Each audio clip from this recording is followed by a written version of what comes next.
I don't know about you, but while I'm sitting here and watching the world fall down over this thing, I can't just dwell on the loss.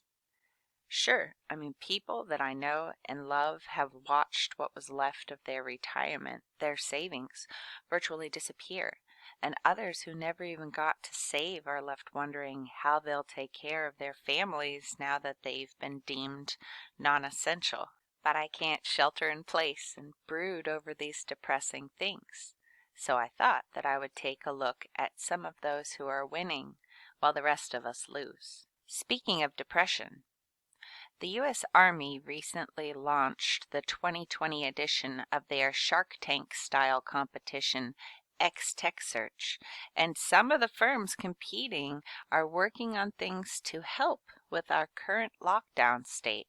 The NeuroFlow app didn't win a prize because apparently they already have extensive financing from other sources, but they are looking to participate in our current situation. The app monitors the user's emotional state through a series of interactive features designed with the same psychological tricks as online games to keep you engaged and clicking. The back end of the software provides reports to healthcare providers, to employers, and commanders anonymously for monitoring. According to BreakingDefense.com, the goal is to roll out an Army version to an operational unit in 2021. That probably means that they could use an influx of data right now. So nice of them to want to help the stressed out masses now that everyone's been whipped up in a frenzy. Step right up, feed the machine. And we can't forget BetterHelp. Remember how all of the YouTube stars were pushing that, normalizing telling your problems to a machine? And there's other chatbots just waiting to listen to you. Like I just talked about recently with my friend Jeff C., for so long there's been a desire by some to build a virtual world to someday upload their consciousness into somehow. Thing is, they don't want to be alone. They want you and me, the animals, how buildings and machinery function, everything, the whole world. Think about it. In a 2010 Pharma Times article, Dr. Wolfgang Wodarg was quoted as saying that the World Health Organization, in cooperation with some big pharmaceutical companies and their scientists, redefined pandemics, removing the statement that an enormous amount of people have contracted the illness or died from its existing definition, and replacing it by stating simply that there has to be a virus spreading beyond borders and to which people have no immunity. Of course, if we look at the paper, What is a Pandemic, with the now rather famous Anthony Fauci credited as one of the authors, not only do they discuss how the term pandemic has changed over the years, but they also say that immunity is a relative concept that does not necessarily imply full protection from infection. So who sets the standard? And Dr. Wodarg is out there now, too, trying to help people understand the nature of viruses. If you care about what's happening to us all right now, I suggest you take 10 minutes and consider what he's saying. And in the June 8th, 2009 article titled, Is This a Pandemic? Define Pandemic. We read that for years, the World Health Organization's website defined an influenza pandemic as causing enormous numbers of deaths or illness. But the agency pulled the definition, apologizing for causing confusion and anxiety. They'd been warning out in the world about a potential pandemic of avian flu, and then came the swine flu. They said that upset the WHO's assumptions that most people have the same understanding of the word pandemic. That pandemic turns out to be another example of imprecise vocabulary that doctors use every day, assuming that everyone understands their meaning. It goes on to say that even the indexes of most major medical textbooks do not list pandemic, even one in which Dr. Fauci was the main editor. In an interview, Dr. Fauci said, "It's a mistake, and I'm surprised it's not there because it should have been." Once again, it's all about the definition being used. Pandemic means whatever they say it means, apparently, and whatever suits the plans at the time. If it's not all right to falsely shout fire in a crowded theater, Why is it all right to shout pandemic from every news outlet and government mouthpiece when the definition can't even be agreed upon by the experts in the field? And when it's known that the public doesn't even know what they mean? What will harm more people in the end, I wonder? This declared pandemic that has brought the world's economies to a halt and thrown much of the population into a panic, not only over the threat of a disease, but fears and concerns over the loss of liberties and the destruction of people's way of life. The fear is bad for you, and they know it. Think of how many people they're hurting because they changed a definition to accommodate their pals. Remember that government in this country is famous for the revolving door with big everything, including Big Pharma, who gets all kinds of taxpayer dollars thrown at them because of that definition. We are being asked to put our faith in these global powers and just believe and follow their orders. But what if their priorities vastly differ from those who just want to live and let others live, to deal with situations as we ourselves see fit? It makes me think about who benefits from this chaos. In these times of fear, all manner of rules can be relaxed, likely never to return to normal, especially with the ease and convenience of these digital technologies and the tracking data. On March 18th, it was announced that covered healthcare providers may now use Apple FaceTime, Facebook Messenger video chat, Google Hangouts chat, Skype, and others to provide telehealth to the masses during this panic without any fear of HIPAA. How convenient. DARPA, the Defense Advanced Research Project Agency, was behind the creation of DNA and RNA vaccines, funding early research and development by Moderna Inc. and others. In 2018, DARPA launched the Pandemic Prevention Platform that seeks to develop a scalable, adaptable, rapid response platform capable of producing relevant numbers of doses against any known or previously unknown infectious threat within 60 days of identification of such threat. They say the idea is to use that RNA that they've been investing so heavily in as a vaccine modality and just encode the antibody sequence on the RNA and to deliver the RNA directly into your muscle cells, that the human body would replace the bioreactors. And we should not only look at the vaccine technologies. There's also companies like nanovirusides, which we covered in another video. They're taking their biological nanomachines into human trials, and they say they've got a product ready to try against this novel coronavirus. And they don't even need to inject you to get these nanomachines inside of you.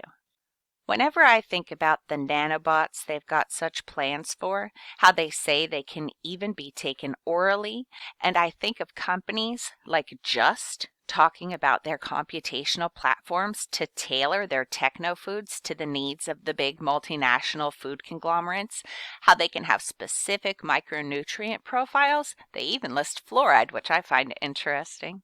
It might seem outrageous to some who are just seeing this for the first time, but I look at these technologies, at this laboratory food that we never need to know what all is in there. They don't even legally have to tell us now what all is in the food we eat. There's so many loopholes. And I think of the Bill Gates-backed Particles for Humanity with their triple and quadruple fortified micronutrients and their encapsulated vaccines for staged deployment, their vaccine tracking systems. Everything goes together so well and plays such a part in this hostile takeover of our bodies. They're saying here in this article that wild animals belong in the wild. A permanent ban on wildlife trade by China and the rest of the world is the only solution, keeping wild animals wild. So watch it, hunters. They've been pushing that deer are infected for years. It's a slippery slope when the countries of the world start falling in line like dominoes, one after another, as designed and planned for. Any of you people out there in the military and law enforcement, if you like to hunt or you might like to, I wouldn't go along with their pushing. This is when we choose which side of history we want to be on. And antibiotic resistance is another ticking time bomb, shouts the wildlife NGOs. Of course, we'll have their frankenfoods. It's biotechnology for the win over and over in this, really. Josh Tetrick of the brand Just is hoping that when the world emerges from this health crisis, that a commitment to building a more sustainable food system will prevail. We've looked at their idea of sustainable foods. Remade nature all the way, nothing left behind. Tetrick wants to prevent this sort of thing from happening ever again. Fortunately, he just so happens to have a plan, and he's been licensing their technologies around the world. And Just isn't the only Silicon Valley type startup company that decided they needed to remake food as we know it, and they're using this crisis to change the food system. This COVID-19 thing is just perfect for cementing so much of the framework for the bioeconomy. It's been a long time in the works, changes here and there, but this might be the opportunity that really sets in motion the trillion-dollar shift to the brave new world. Oh yeah, and this works for rolling out the universal basic income. They've been working on that for so long, and now President Trump is talking about relief money incoming if the economy tanks over the closing of everything. And since they've got the whole plan already worked out, we're saved, kind of. Plus, think of the money that is going to be saved by local governments and public school systems shifting online instead of in the real. With how my town has been reportedly hemorrhaging money, I could see it being sold to the people as an unanticipated blessing, really. And so many businesses and homes have internet-connected security cameras installed, so that should be really helpful with making sure people are where they're supposed to be and not where they aren't wanted. Remember, we've shown how celebrities, politicians, those visible and influential people are being used to be the spokespeople and lead the masses wherever they're supposed to go. Don't you find it curious how so many of these influencers have come out as testing positive and are instructing their flock with what to do, how to behave, to listen to the authorities? But I don't know anyone who's tested positive for this virus, and as I've been out and talking to strangers at every opportunity, I haven't met anyone who knows anyone. And it's all kind of curious, don't you think? Now this is some speculation, but if we come out of this all right and life goes back to a new normal, but if 5G is able to suddenly be ready to go and they turn it on, it could be that the shutdown was just a perfect opportunity to set up their infrastructure.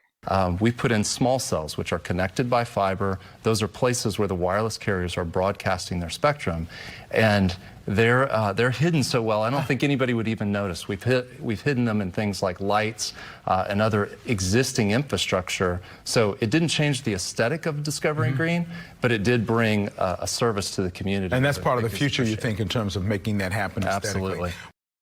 This sort of endeavor requires a whole lot of antennas, from what I understand. Maybe they're counting on us being too occupied with Netflix and video games to watch what's happening outside. I hear there's lots of freebies flying around for those types of things these days. Some people call it entertainment, but it's really your mind control. For weeks in my city, they've been stringing up rolls of Corning cable. I've seen them out and about, and they did it right in front of my house. There is a relatively small group of people on this planet that have motives that are completely contrary to the idea of life, liberty, and the pursuit of happiness for the rest of us. They have their reasons, and I imagine that these things that they're doing that are bad for us are good for them and theirs, and they feel that it's the right thing for them to do. We little people, the majority, we need to get it through our heads that these people have plans, and the technological-based nightmare that they're bringing out as a result of this pandemic is required to meet their goals. Things don't need to be like this. It's just a choice, and we all have to make it. If we make the right choice, it could really be the end of the world as we know it, but in a good way. Even the ambitions of the adversaries of the masses are stunted by this world and by their intentions to bring humanity into the hive as docile drones.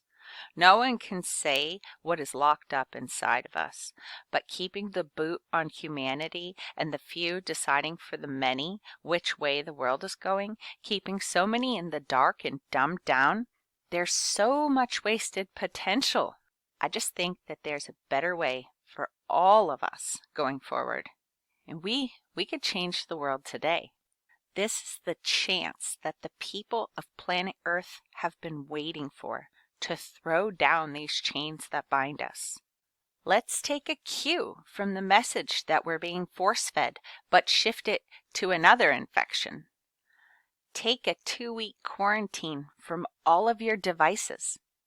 Give yourself a chance to see the world, what's really going on around you, and not through the lens of the technology companies. Talk to people. Consider where your assumptions come from and allow that people will disagree with you and you will disagree with them, and that's okay. But try to talk about real things rather than the topics and events broadcast through your devices. We need a reset, but not the one that they've got in store. And there doesn't have to be any violence. We need to take back our lives and seriously consider the direction the world is heading. Please, before you unplug, share this video, re-upload it anywhere that you can. The sources are linked below. Thank you for listening.